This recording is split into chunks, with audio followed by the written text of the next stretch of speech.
back, everyone, to another new episode of Grow Your Path to Wellness. I am back this week, so I was out last episode, but Amanda, like always, I was traveling, so she was present, and she hosted the lovely Christina Guarino. They talked about special considerations for teens in therapy and different ways to make sure that we're meeting them where they're at and meeting the unique needs that they have in the therapy room.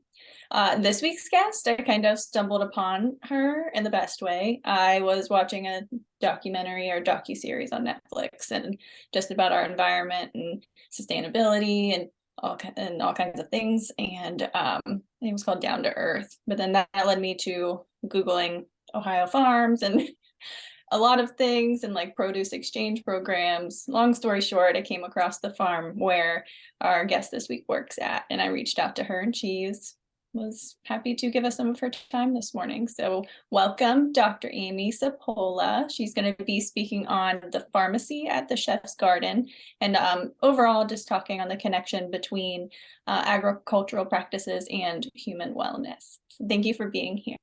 Thank you for having me. I appreciate it. All right, so I am super excited to have you here, Dr. Amy. So part of this podcast, we try to focus on the 8 dimensions of wellness. So mental, physical, emotional, spiritual, environmental. And honestly, we rarely touch on environmental just because, I don't know, like we don't really get that many people coming in here to talk about it. So I'm so thankful. And we know that environmental wellness definitely connects to all of our other forms of wellness as well. So tell us a little bit about you, why you're here, and why this topic is one of passion for you. Yeah, sure. So it's kind of a long journey, but I went to Ohio State. I have an undergraduate degree in nutrition. Nutrition is something I found really fundamental to health. And I was kind of different going into pharmacy school. I said from the very beginning, like, I really want to go into pharmacy school to understand how to help people get off of chronic medications, and really to be able to support them with nutrition. So I saw it as synergistic. I wasn't sure how that would happen. And even through pharmacy school, I wasn't necessarily, like, I didn't have a clear plan. But that was always kind of my intention.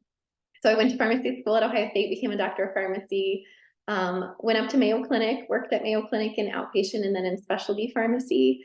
One of my main specialties, it became hepatitis C. I also worked with primary immune deficiency, cancer, transplant, things like that. So pretty serious conditions. When I was up there, one of the things people kept asking us about a lot of the, like, what would be then called like complementary and integrative therapies. Like, people were asking me about food, they were asking me about supplements, they were asking me about all sorts of things that I didn't necessarily have the toolkit to talk about, right? And I was the pharmacist.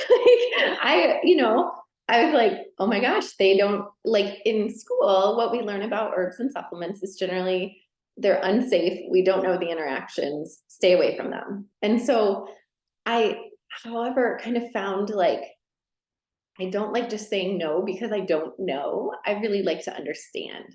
And so I went and did a 2-year fellowship in integrative medicine through the Academy of Integrative Health and Medicine to hopefully help understand, like, what is this about integrative medicine? And I already had that, like, kind of view personally. So I started doing yoga when I was 15. I had struggled with eating disorders when I was young. And that really helped when I started yoga. So I did yoga from 15 on. So just kind of had that, like, that in my body already, the integrative kind of approach.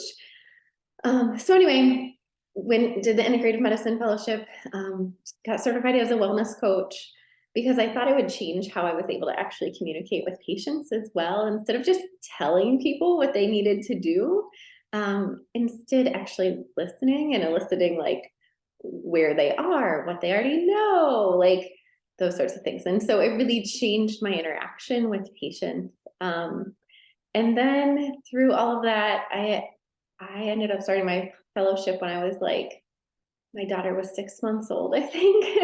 So I had motherhood through there. And then, like a crazy person, I then decided to do functional medicine training on top of all that. And then ended up being pregnant with my son. So had 2 kids during all of that time, and then did functional medicine training, got certified as a functional medicine practitioner, During this time, I had transitioned into working at a rural hospital. So I was working rural healthcare, totally different, kind of being the jack of all trades, working anywhere from the ER to the nursing home, to the outpatient pharmacy, to the inpatient pharmacy, like just all over the place. But at that hospital, it was religiously affiliated, and they had a much more holistic approach. And so interestingly, they were really open to like having a hospital garden. And so I was on the wellness committee there, and my husband kind of conveniently is a landscape architect. And so he helped us kind of plan and build some really nice gardens that we got grants for. And then from there, I got involved with our local food shelf and got on that board. And then I started working with students I was precepting to actually work with a community garden, and we grew vegetables there, and the students would come down and harvest them. We'd bring them to the food shelf, and then they'd make recipes and talk with people at the food shelf about how to use the vegetables that they had harvested, so they were excited about, which was really fun. And then at the hospital, I started a vegetable prescription program. So we actually had like $1,000 our foundation had given to the primary care clinic providers to give out little tokens to the people coming to primary care, just to encourage them to go to the farmer's market. And at the end of the year, there was about all of them left.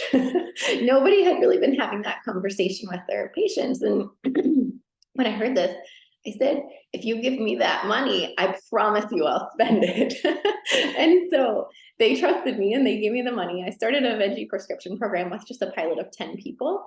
The second year, we did great the first year. The second year, we were able to expand to 50 people, and actually ended up just recruiting like 38, I think. It was actually harder to recruit, even though we were giving more of a stipend towards the vegetables. But anyway, so we, and it continues this year. So this year is even more, and it's been now looked at as a national or a statewide program in Minnesota, and is even being looked at nationally. So needless to say, I have a really big passion around food as medicine, around providing healthy food. I think one of the things that the food share that I saw that drives me up a wall is assuming that because someone can't afford food, that they deserve crap, like junk, highly processed food that's like just not the same as like a whole food, right? And so oftentimes I would hear people say like, well, a calorie is a calorie and people just need calories. And I think that's very untrue and very unfair and unjust. So part of my work there too was getting grants so that people could have unlimited access to produce, so that they could take what they need for their family and not rely on heavily processed food, and trying to communicate that to the public when they donate food, that it's not necessarily the stuff you don't want to eat. You need to think about, how are people nourished? And that's what I'm passionate about, is like asking the question of what nourishes you. So long story short, that's not short at all, but I was thinking of going to culinary school.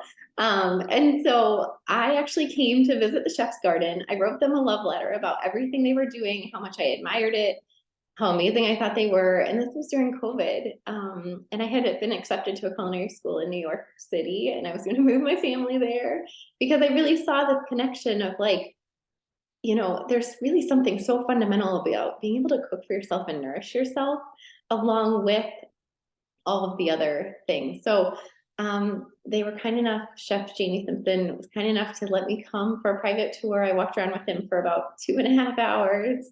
And at the end, after talking, he was like, why don't you just move here? At least that's how I remember it. I don't know his exact words, but essentially just move here. And I said, you know, if I had a job here, I honestly would. And so it turned into send me your resume. And I sent him my resume on Instagram because I didn't even have his email.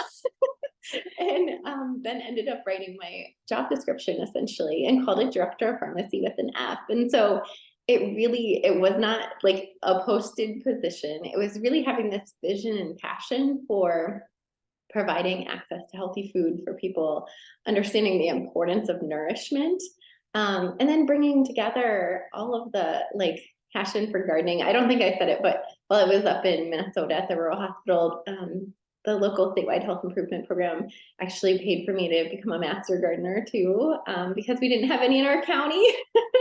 So I became a master gardener, and I just really love the connection between like the body and health and the earth. Like everything is so interconnected. And I think it's really transformational once you can kind of understand that space. So there's my long answer. I have so many squirrely. I'm like, but we have our bullets, but we don't always have to get to the bullet points. I have so many thoughts. Like I hear from like traditional medical doctors, you know, like they're not taught nutrition, right? It's the same thing with like psychology or psychiatry. They get like one rotation on like a psych unit in the hospital, and that's what they get for mental health care or psychiatry type things. And I'm sure with nutrition it's probably the same thing, like one section of a class at some point, right? And so I just appreciate your passion, and I love that that fueled your journey. I'm sure Kelsi and I can both relate to that. Admittedly, unlike you and Kelsi, and maybe you'll argue this because people will, I have a very black thumb and I have decided to stop bringing plants home to die. So although I do appreciate nutrition and nourishment and all the things, I just have decided it's not my thing. It's not my thing. I can't keep them alive. um, so yeah, I just had to say that. And then yeah, so I appreciate, it's just so interesting when you said what we're taught is there's interactions we don't know, just don't go there. And it's like, but with man-made pharmaceuticals, there's interactions too. So it's like, Exactly. why are we researching that and giving that data and not data on what's already here? A lot of historical use, like where I really found it relevant was a lot of our patient population was in Arizona and had traditional use of like milk thistle, for example, for liver cleansing or liver health. And it was something not only that they thought was relevant to hepatitis C, but also traditionally had been used like in their culture. And I felt like it was really wrong for me just because I didn't know to be like, no, that's not safe, forget it, you know? And so that just didn't sit well with me, because I think if you think back to the roots of pharmacy too, pharmacists didn't only rely on pharmaceuticals even 100 years ago, right? And we had a much bigger toolkit, which has been really shrunk to only what is a pharmaceutical these days. So I think understanding kind of the roots of pharmacy, the importance of nutrition and how it all ties together. I could go so many directions. I'm trying to like rein it in, Kelsi, but I could go on and on, you know, about Amanda and I, we talk all the time about the mind-body connection and like what part of like my mission, like black and white on my website for my practice that says I want to help people understand the interconnectedness of their being. And you said that and I was like, yes, this is great. Okay. And then I'm like, then my brain goes to like big pharma, and then it goes to big food and like all of the, you know, profiting that happens from when people are not well, unfortunately. So, but okay. So I was so excited because this is something that I myself, like my husband and I, we garden. Like I said, I live very rural, so I'm very privileged to have access to be able to do that. And it's one of my favorite things ever. It's kept me sane for a long time at this point. So I wanted to kind of get into regenerative farming and why is that important? And then we'll get into like the soil and all of that. Yeah. So first I'll explain kind of conventional farming. If you're driving down the highway and you look to either side, more than likely what you're seeing is conventional, especially if you see a lot of monocropping. So monocropping is one plant grown in rows, right? So you're seeing corn, you're seeing soy, maybe wheat, maybe oats, that sort of thing. Generally, the emphasis is on yield and how much can you extract from the earth with, you know, like time, like let's go, you know, how much can I take? How much can I get?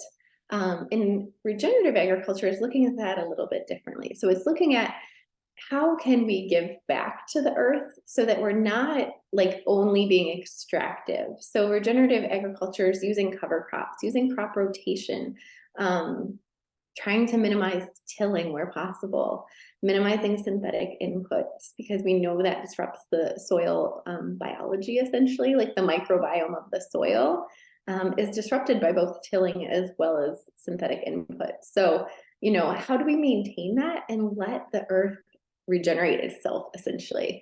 so that we can continue to grow year after year. And that's one of the things we talk about is like, we're not just growing for the people today, we're growing for future generations. And the UN a while back put out kind of a scary statistic that there's about 60 years of topsoil left, or 60 growing seasons. And so, you know, although that's debatable and it depends on what area you're talking about, I think it's still important to acknowledge, like, we don't have finite capacity in our current system to keep going the way we're going. Like, something has to change. And so it's really thinking about the soil as fundamental. Essentially, human nutrition comes from the soil. 98% of the calories we consume come from the soil. So it's really like, it's either a plant grown in the soil or it's an animal that ate a plant that was grown in the soil. And so the other 2% is something that's man-made that I would generally say maybe we should question. But that 98% really comes back to the soil. So caring for the soil is really what we're passionate about, and where regenerative agriculture becomes so important. And I think why it's becoming so much more talked about. I am so intrigued by this. Oh, so sorry. I was just saying I'm so intrigued by this, and it got me thinking, I don't know if you've seen the movie The Biggest Little Farm. Yeah. Yeah. So Kelsi, if you haven't watched it, you have to. I think it's on Netflix, or it's accessible.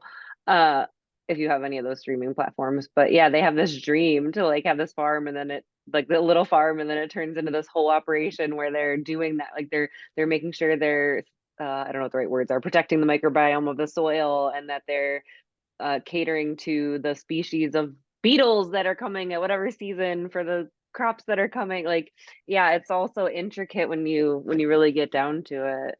Yeah. And it's just I think it's really thinking about, how do you farm in harmony with nature instead of fighting something, right? Like, I think in conventional agriculture, you're often like fighting pests, you're anti this, anti that, right?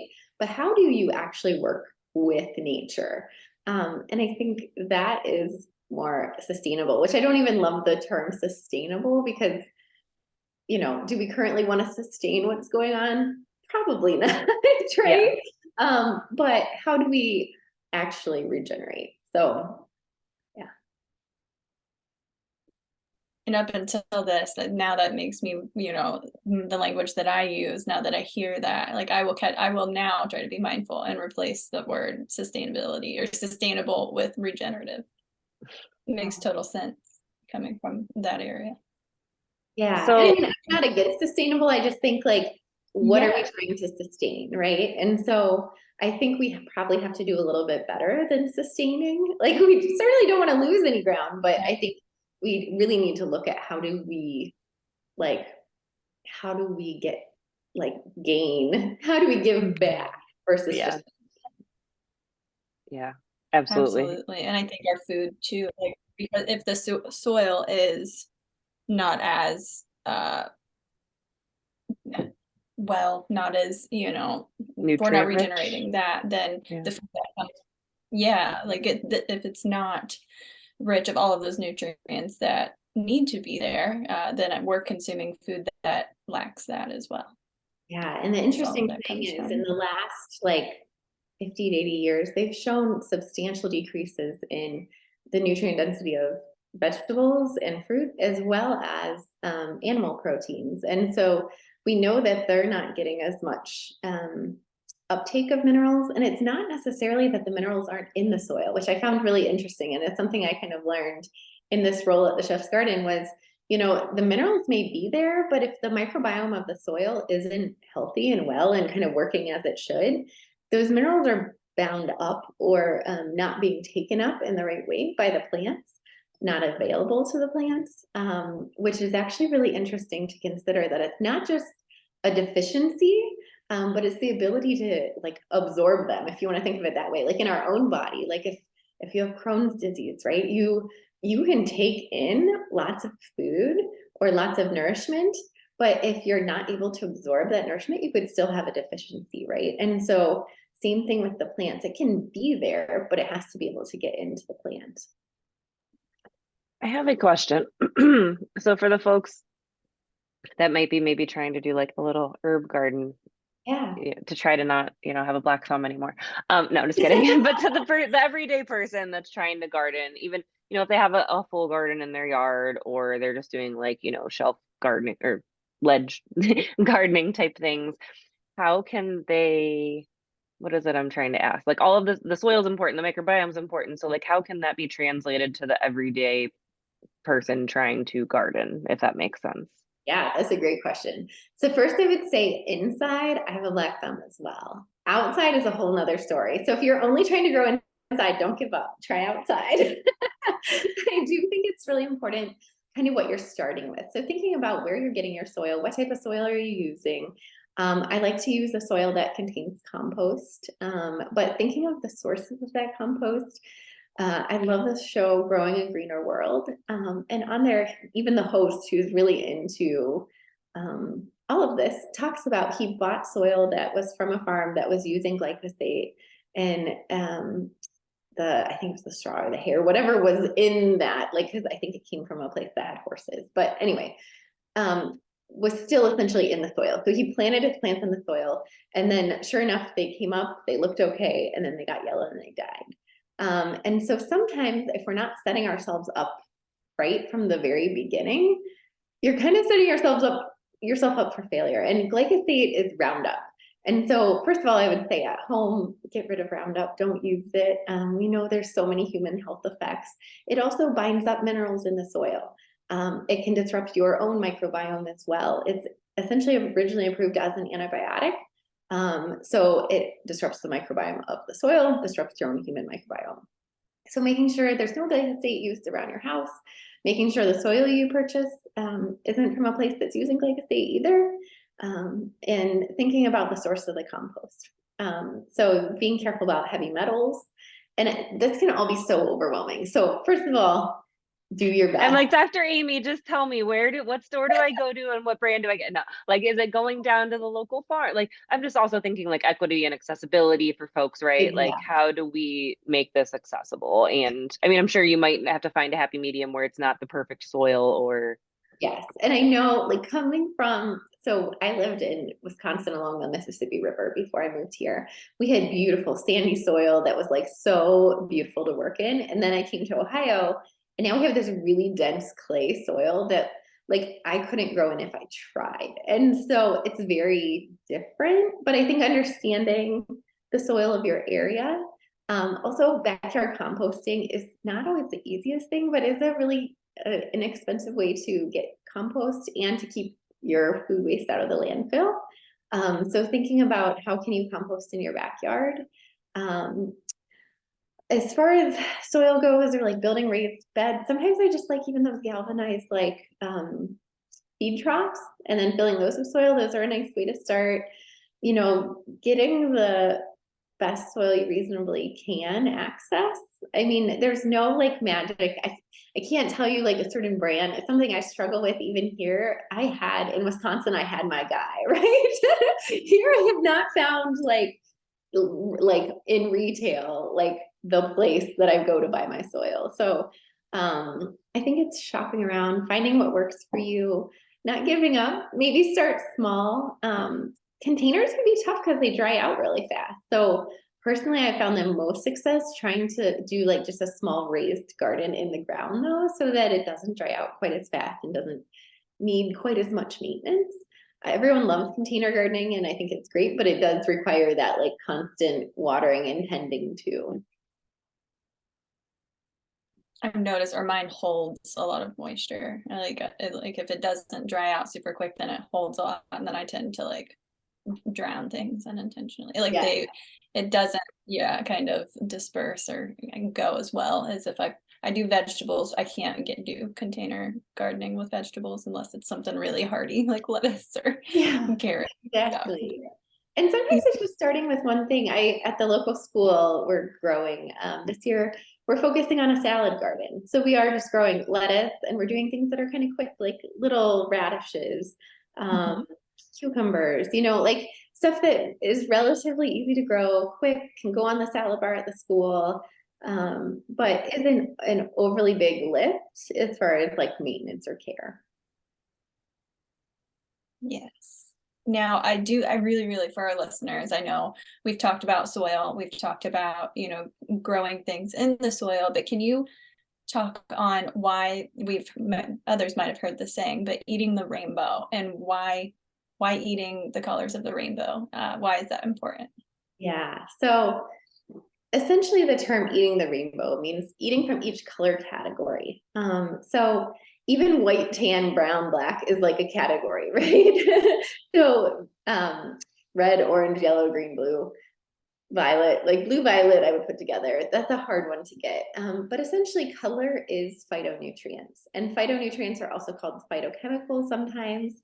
They're essentially the immune system of the plant, the protective system of the plant. Sometimes I call them botanical sunscreen, right? So if you picture lettuce that's a loose leaf lettuce and exposed to the sun, it's going to have more phytonutrients than like a compact head of lettuce that's tight together, and these interior leaves aren't seeing the sun. So they're making essentially a sunscreen to protect the leaves from damage. Same thing if you cut lettuce ahead of time. If you cut lettuce ahead of time, that lettuce thinks it's being attacked. It increases the phytonutrients that it's going to make. Phytonutrients in the body are essentially antioxidants, anti-inflammatory compounds. That's kind of what they're best known for. But each plant has thousands of different phytonutrients. And so we know of over 25,000 different phytonutrients. And that's just what we know of, right? So I think one of the things I would like to focus on is there's like this innate wisdom to the whole. When they've taken phytonutrients or like antioxidant compounds out of the matrix of like a whole food and tried to make it into a supplement, that doesn't have the same effect in the body as when it's in the whole food. And so I think eating from each color is really important. Like I mentioned, the purple blue is the hardest color to get. They showed like the vast majority of Americans don't get anywhere near enough purple blue. That purple blue is anthocyanins, and they're great for brain health. So I think, thinking about how do you increase the color diversity in your meals, and in doing so, it taps into creativity. It taps into using your senses and having a more mindful eating experience. Not to mention, it's really nourishment. And we know the phytonutrients are what gives the vegetables or fruits their color, their scent, and their taste. And so it's kind of interesting to think about when we associate like healthy eating with being bland or not enjoyable. When you're getting phytonutrients, it should have great taste. It should have great, vibrant color. It should smell really good, right? And so those are the ways we know that we are getting foods rich in phytonutrients, and it doesn't have to be bland and boring. I'm just thinking, when you're eating a lot of like, processed food that doesn't have a lot of, of the whole plant or food in it, those are insanely flavorful. Yes. Overly flavorful. And so switching and then maybe picking it up at your local mass market grocery store that doesn't have the best soil growing situation where, and it's mass produced and there's GMOs, and it's maybe not as flavorful as if you grew it in your own backyard or from, an organic farm nearby or something like that. Yeah. And, I think it's really interesting to think of processed food and talk about that, because processed food, what they're going for is called like the bliss point, where they can make foods hyper palatable so that it's tricking our own bodies into cravings essentially and wanting them, and like essentially messing up your taste perception. And so when it comes to like mindful or intuitive eating too, I think it's really important to understand like listening to your body, but also understanding like areas in which your body can be tricked. And so I think, sometimes it takes a minute to kind of get away from some of those things that can be hyper palatable. But in doing so, it allows you to begin trusting yourself and listening to your own body. A great book is called Nourished by Fred Provenza. It's kind of a hard read, but it's essentially about animals mostly. But he talks about when he gave like this, it was a herd of sheep, I think, a multivitamin, they'll overconsume the multivitamin because they actually only needed like the zinc in that multivitamin, but they're going to overconsume it until they get enough of that zinc. And their body, they know what in normal conditions, what they need, and they would just eat that. So if you took a multivitamin and you separated that out into the components, they would just eat the zinc that they needed. But because it's all like packaged together, they're overconsuming just the multi-nutrients just to get that one thing. So I think applying that to ourselves too, thinking about and being able to trust your own cravings, because it's not like a set recipe of what we need every day. Our bodies change and we go through different experiences. We eat different foods. Like diversity is really key, but also being able to listen to your body and trust your body and what you need to feel nourished. And I know we're running low on time, but I have to say, like within my own scope of practice, like I work a lot with my clients on like just intuitive based like coping, and whether that's eating or just body movement or so many things. And it kind of blows clients' minds at first whenever we have the conversation that like your body is wired for like homeostasis. Like it will tell you what it needs, but then emotions come in, and then things like processed foods come in, and all of these things come in and really disrupt the natural cycles that are happening, and we get so either disconnected or those things are just disrupted. So but it will tell you what you need. It just might take a minute to reconnect with that and to be able to hear it and know what it is that it's telling you. Exactly. And I always say it's a process. It's not that one day you wake up and you're like, oh, now it's all clear. It's a process, and it's something that it's kind of trial and error. And sometimes you just start by noticing, how do I feel before I eat? How do I feel after I eat? Like, how does this food make me feel? And it could be different today than it is tomorrow, but just starting to actually check in with yourself and notice how you're feeling.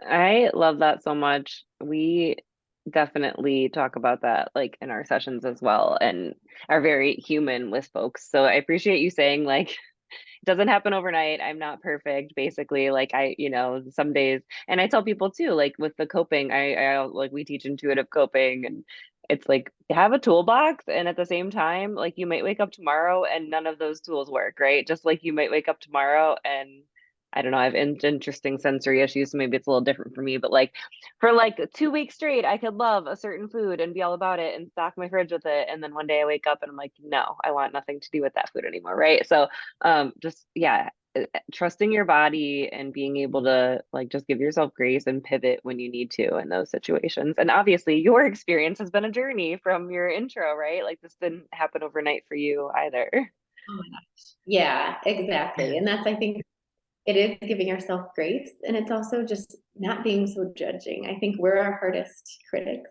as you guys Absolutely. know. And so when I work with wellness coaching clients, one of the things I talk about is like everything's an experiment. There's really no failure. You're learning, you're testing a hypothesis, and you're learning constantly.